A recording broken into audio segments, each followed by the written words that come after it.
Chapter 6. Solenn Stella. Solenn Stella. Nice, France. I woke up on edge. A few hours of shitty sleep paired with the looming assumption of danger is enough to make either side of the bed the wrong one to wake up on. I hastily packed my bag and left the hostel without a word. Each morning, you get a reset. While I went to sleep, mulling over my fantasies as well as my anxieties, once I saw the sun again, I completely lost sight of those happy dreams of life at sea. Life is here, and if I'm not careful, it won't be for long. There was no time. I felt the same way I had after leaving the embassy in Lisbon, as if they were right on my tail. Nameless, faceless, ambiguous they, unknown to me but my greatest enemy. Still, I had one last item on the to-do list in Nice. A suit. I found a Zara a couple blocks from the hostel. Lots of people, not a lot of employees. I did a quick calculus, decided I'd probably get away safely, and took off. In a whirlwind, I abandoned the foolproof three-step process and experimented with a more expedient format of theft, the Usain Bolt method. I sprinted in and sprinted out, with no efforts for disguise or distraction. I'm sure it caused a huge commotion, but I didn't stick around to study the aftermath. I marched in a frenzy toward the Avenue of the Americas, the only highway out of the city. I planned to walk down the road and find a car willing to take me to Monaco. My stomach was spinning. Hitchhiking was a simple science, but in the asphyxiation of that morning, it became quantum mechanics. I couldn't hear my own thoughts. Loudspeakers usurped my brainwaves and drove heavy metal into my bones. Judas Priest's breaking the law seemed to surround my body like a cloak of lightning. At least I felt cool amid all the stress. Stepping into a crowded plaza, my shoulders went stiff and I realized I'd made a massive error. Neptune's fountain shimmered, a beacon of danger in the distance. In my hasty departure, I hadn't stopped to think of an alternative route to the Avenue of the Americas. As it was, I was walking straight back into a nightmare. The fountain leered at me on the horizon. Neptune seemed to command my downfall, laughing with his underlings across the square. I shuddered and continued through the plaza, issuing a silent prayer that I would pass through unnoticed. The crowd around the fountain was immense, a formidable defense compared to its vacancy the night before. Well, not total vacancy, unfortunately. I hunched slightly and glued my hands to the insides of my pockets, the go-to posture of the guilty. My head was lowered, and my vision extended only to the kneecaps around me as I maneuvered around the fountain. Sight is arguably the most important of the senses when it comes to survival. Imposing such a handicap on myself was foolish. However, rationality had no place in my brain as I pushed forth toward the highway. I moved as if a flame was rapidly drawing toward my asshole. I could almost feel my taint hairs singe off. In such a state, it's easy to make mistakes. "Hey!" I heard over my shoulder. Fuck. I'd been burned and had to move. Lifting my head, I picked up the pace and found I'd already passed the fountain. "Oh, so you're not even going to say hi?" she said sarcastically. "Fuck!" I nearly turned at her voice but stopped myself. It's over if I slow down. I ran down the road in front of me, and the avenue began coming into view. The sight of cars zipping by shot my legs into the highest gear. Darting through the narrow street, bumping into parents, and trampling over children, I mounted into a frantic race for the avenue. My sprint was a swift river that carved a canyon of devastation. It was hopeless. Hailing a cab or hitching a ride would surely take more time than I had since I'd already been found. Nonetheless, my legs continued to move. Following their example, I refused to abandon hope. Reaching the avenue, I was forced to abruptly halt and fell to the concrete.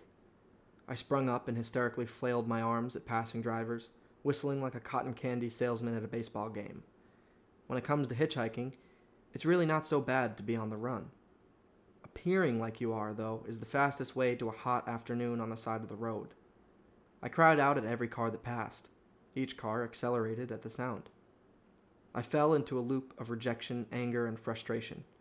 Heart palpitations, hyperventilation, dizziness and nausea, vision going black.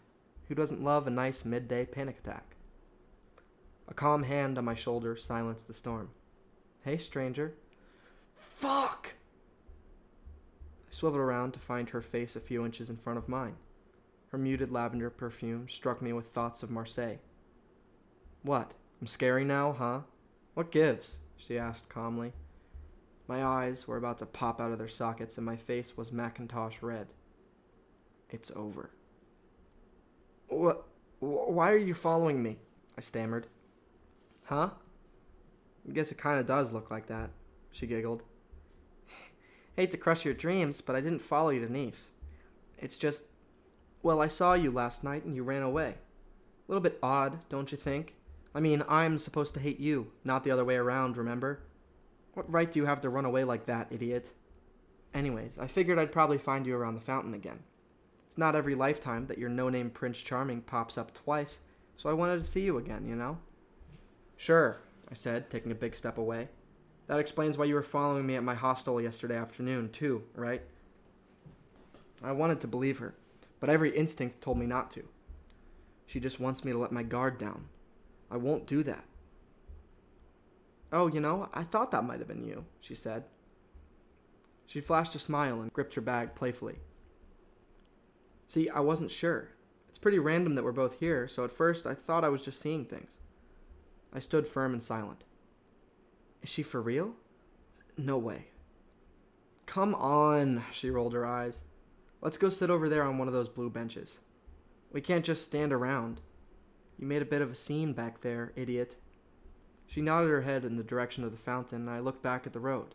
Hurt kids and indignant mothers I'd toppled over in my mad dash for freedom glared back at me.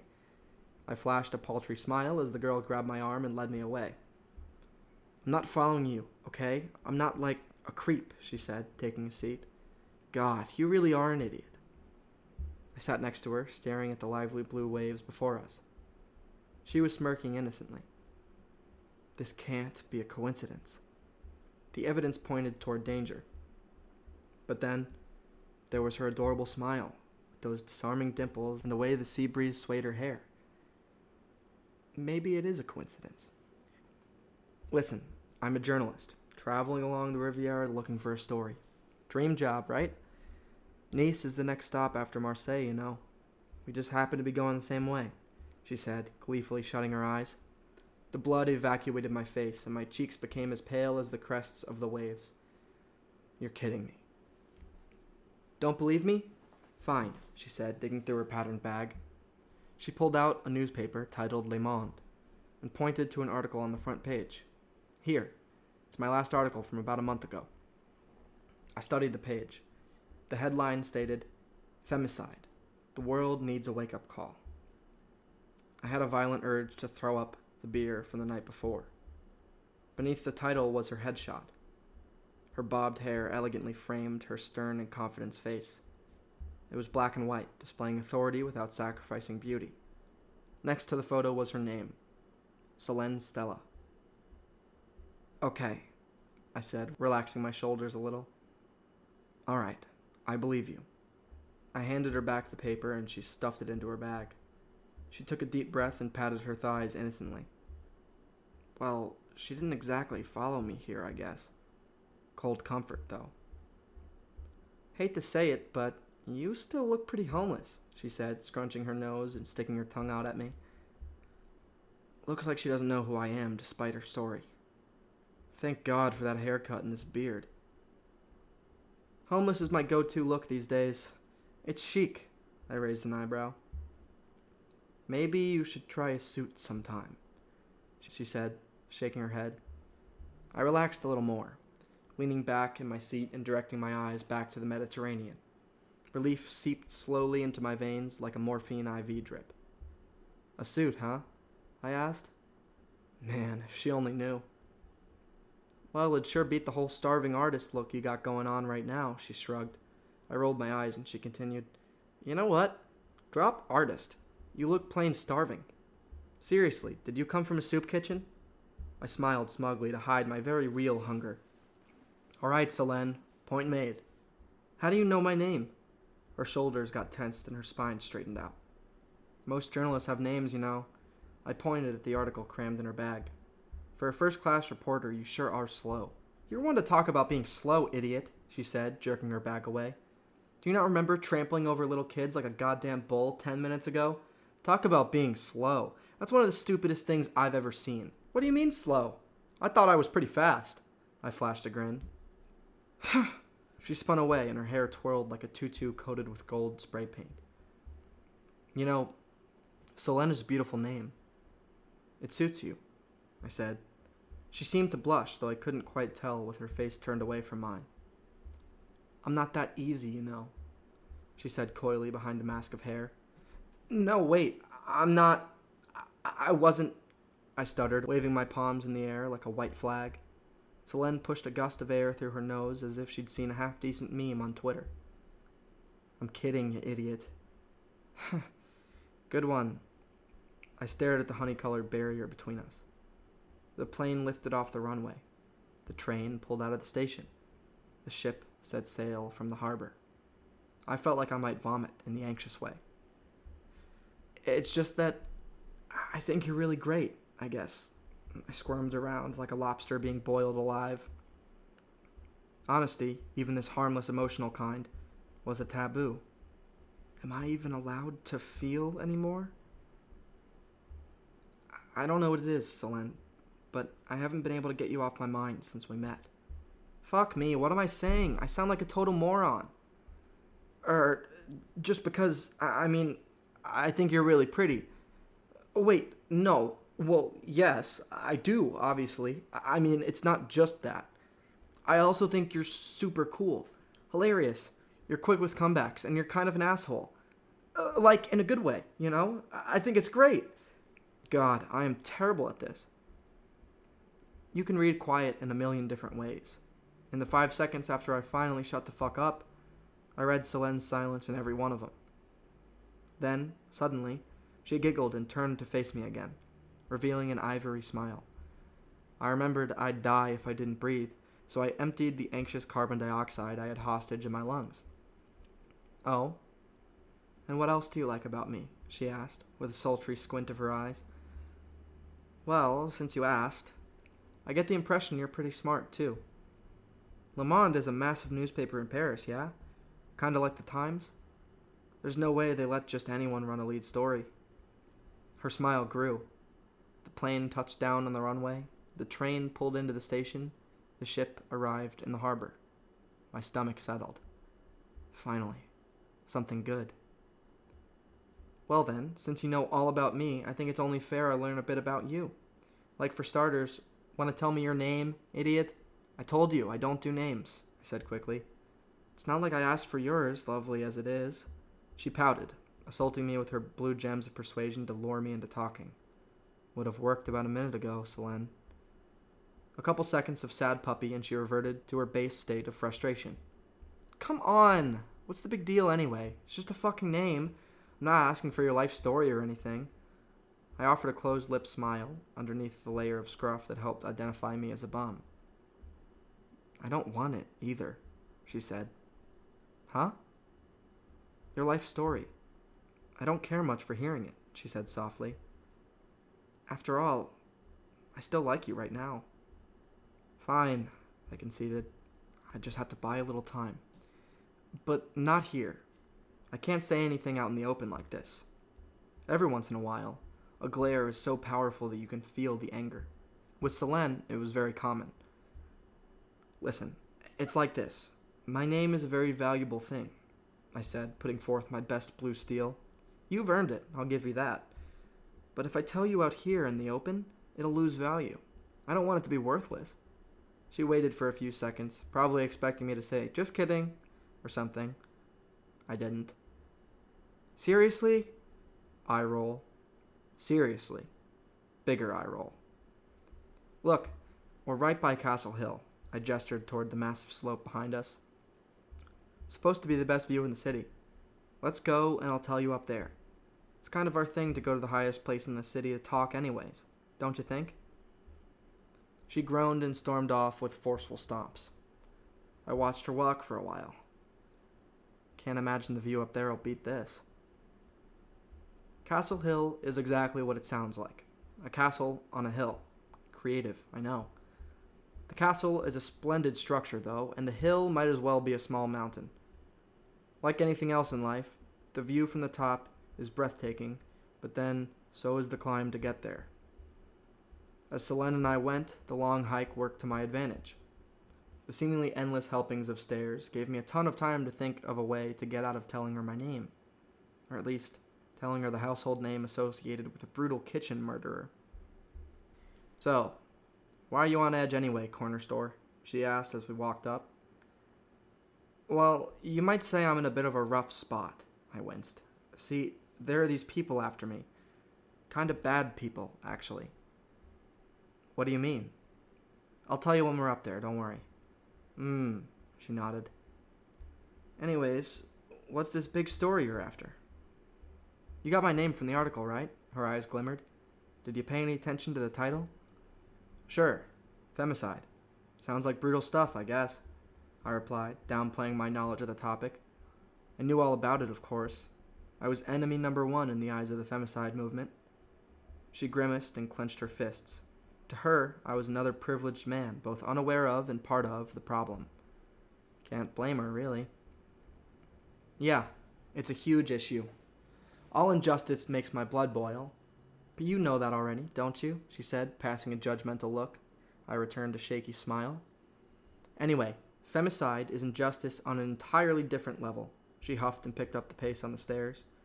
"Women have struggled for rights and fairness for all of human history, and we still aren't close to real equality. Now that we've made some progress, men like to pretend there's nothing left to fix. The violence is a manifestation of masculine reactionism, and it makes me sick. Not only are men standing in the way of progress, some are actively fighting to move things in the wrong direction. And with murder, no less." Solenn spoke with a napalm tongue, and a passion that could endlessly burn it all to the ground. I thought of Simon. Yeah, no way these two would get along. That's a shit show I'd like to see. "Ah, I never knew it was so serious. I'm glad you told me, though," I said earnestly.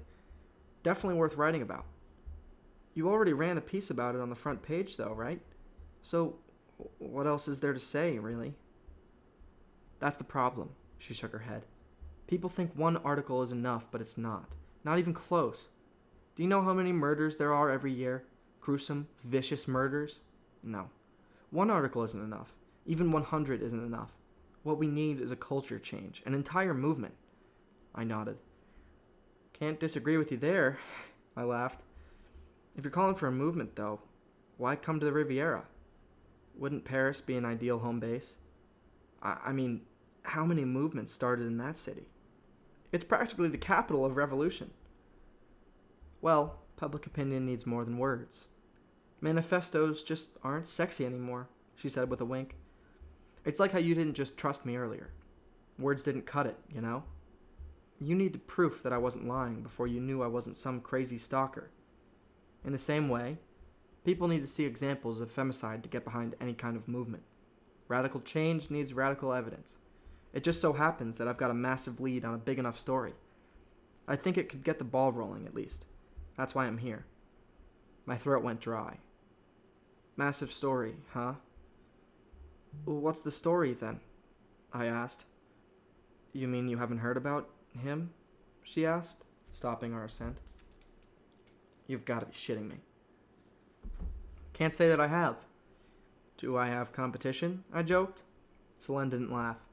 Instead, she flicked my forehead, and not even in the flirty way. Unfortunately, comic relief only works when both people want to ease the tension. As the air around us thickened, it was clear that I was the uneasy one. I wonder if this is how that band of Spartans felt at Thermopylae as the might of Persia approached, watching their death descend upon them in real time. Well, I'll fill you in then. A couple months ago in America, a man ruthlessly killed his wife and newborn son. He did it in the kitchen. The baby was eating breakfast and his wife was doing the dishes. That monster painted the floor with blood, brains, and baby food and didn't even bother cleaning up the scene, she said with hate-stained words. The way the story's being told, I'd hate me too. Then he took off for Europe. Patrick Parity, that's his name. They last saw him at the U.S. Embassy in Lisbon. The idiots there let him get away. I guess they assumed he wouldn't be bold or stupid enough to even try stepping foot on U.S. territory. Americans and their fucking egos. Her words morphed into a low whistle and she trailed off. Sorry, I didn't mean to. No. I can't really say that you're wrong. Keep going. Well, that was about a month ago, she continued, picking up steam as she went. The idea is that he's headed to Russia for asylum. Russia? Really? It'd be the safest bet for him. The highway system through Central Europe is massive, and his only real option for traveling under the radar is hitchhiking. Plus, Russia will be more than willing to play host for a coveted criminal from the US. Makes sense. Guess Monaco really is a secret then. So everyone is essentially ignoring the Riviera. They all assume the less efficient roads make the way too slow for him to even think about. I disagree. Parity might not even be looking for traditional asylum. I think he's traveling this way to escape into the Middle East or Asia. Most people think it's ridiculous or impossible, but I'm pretty sure that Parity's been taking the same path we both have, she said, looking for confirmation in my eyes. If only she knew how close she really was. Wow. That is pretty high profile, I said, scratching my head. Weird that I've heard nothing about him.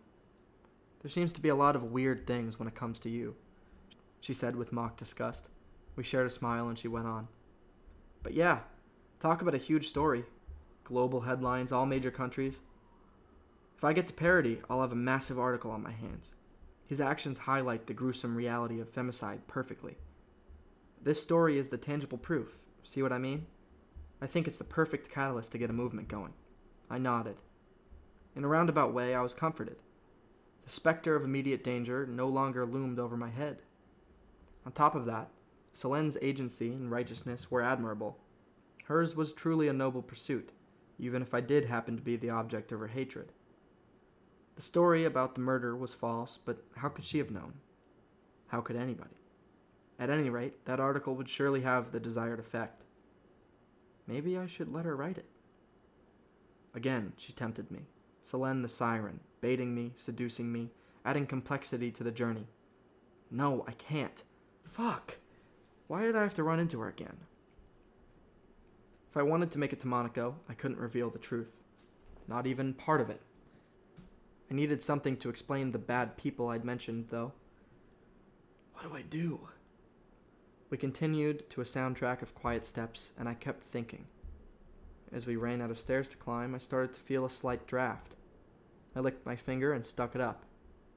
East, huh? An image of the Puente del Rey flashed across the sky. East! That's it! Well, that certainly is brilliant, I said. She agreed. I brought Solenn to a perch overlooking the entire city. We stopped and leaned on the ledge, observing the stone beaches below. Sunbathers became nothing more than ants. The colonies were dispersing, packing up their towels and heading home to avoid an inbound storm. The brilliant sapphire sky, at its very limit, had gained the slightest streak of gray. Gray streaks, no matter where, always delivered the ominous promise of an inevitable end. So, now will you do me the honor of telling me your damn name, idiot? Solenn asked, cheerfully, staring at the clouds cresting on the horizon. Well, about that, I began. Tell me your fucking name, right now, she yelled. Okay, I said, unable to contain a couple laughs. I guess I did drag you all the way up here, huh? Well, here goes. My name is Juan Marco Dados. Really? She said. Her eyebrows shot up. You sure that's not a fake name? All names are fake when you think about it, I said indifferently. She rolled her eyes. Look, I wouldn't choose it now, okay? It's just what my parents wanted. I don't really have the luxury of changing it now, I guess. Look, I know you said you didn't want to hear it, but I need to tell you about my life. At least a little so you can understand.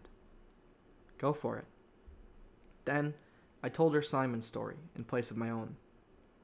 I decided to leave out the sexism, for obvious reasons. I also tweaked my nationality, born in the USA. I moved to Spain after college, and before I knew it, I was the unlucky husband in a loveless marriage. My wife, Isabella, the beautiful dancer from Barcelona, was the most amazing woman I'd ever known. Okay, so sure, I was laying it on a little thick, but Solenn was eating it up. So Isabella and I simply didn't have the chemistry through the mundane that we had during the exciting. That's why marriages fail. The dining room didn't suit us, even though the dance floor did. We lost the spark after a year of marriage and went our separate ways. For a while, I believed that the chapter in my life had ended. How wrong I had been. Isabella's father had ties to the Albanian mafia, and though his daughter was indifferent, He was incensed at our divorce. He was a sexist old pig, upset that I devalued his property. Solenn got really riled up at that. I fled from the mafia for 2 years. I wandered through Europe, making friends and losing friends, clinging desperately to life. I'd heard of the corrupt Italian embassy in Monaco, and that the hope of escape from the mafia sat inside the golden walls of Monte Carlo. As I spoke, the treacherous storm crept closer. Gloomy clouds blotted out the sun. Fierce winds began slashing us with whips of air. The beaches were bare, except for the few daring souls who still remained parked on the pebbles in awe of the malevolent clouds descending fast upon the city. "That's terrible, Juan Marco. I'm so sorry," Solenn said after I finished. "It's all right, really. That's how life works," I said. "It's not fair, not in the slightest. Good fortune, bad luck, they exist, sure, but they don't really connect with our lives. Morals don't guarantee success. A lot of times, I've found, they set you up for failure. Somebody told me once that the only way to survive is to do what you must, no matter what's right. That's why I steal. It's why I'm a piece of trash. It's why the world will be better off when I finally roll over and die. The thing is, though, I don't plan on dying just yet." Solenn looked at me with pity spilling out of her pupils. My own gaze hardened, and I turned back to the sea, silently watching the storm approach. The mists of early rain began to manifest in the air. "I disagree, you know," she said, breaking the silence. "Huh?" "Well, I think that you're not quite right about life and everything," she said firmly. "Look, I know it's been incredibly hard for you. There's no doubting that. If you do the right thing, though, I truly believe it'll always work out. And it's never too late to change your mind, by the way. Even if you throw it away yourself, you're always entitled to your humanity. I'm not denying that it's hard to be a good person. Sometimes it's harder than anything else. Still, no matter how bad things get, being good is important. If you don't have right and wrong, you don't have anything at all." For a while, we both just stood there, leaning against the ledge. Solenn probably saw some cracks in her heavily fortified beliefs, and I bittersweetly remembered the days when I shared her crumbling convictions. The storm arrived and relentlessly beat down upon the city. There was no more horizon, just gray and unison across the sky. The gods must have been upset. Jove screamed in the sky, painting the darkness with lightning. Neptune unleashed wrathful waves, each crashing forcefully upon the rocky shore. Solenn and I looked like statues ourselves, standing soaked at the ledge without acknowledging a single drop of rain. "You know," I said, calmly under the siege of the Olympians, "Monaco is the next stop along the Riviera. I bet Parity passed through. He might still be there, even. I mean, maybe he's heard about the Italian embassy, too. Would you want to come with me?" "Well," she said with a meek smile. Her eyes were wet from tears and rain. "Well, I thought you'd never ask, Juan Marco." "Please, call me Marco." "Fine. Marco. I'd love to."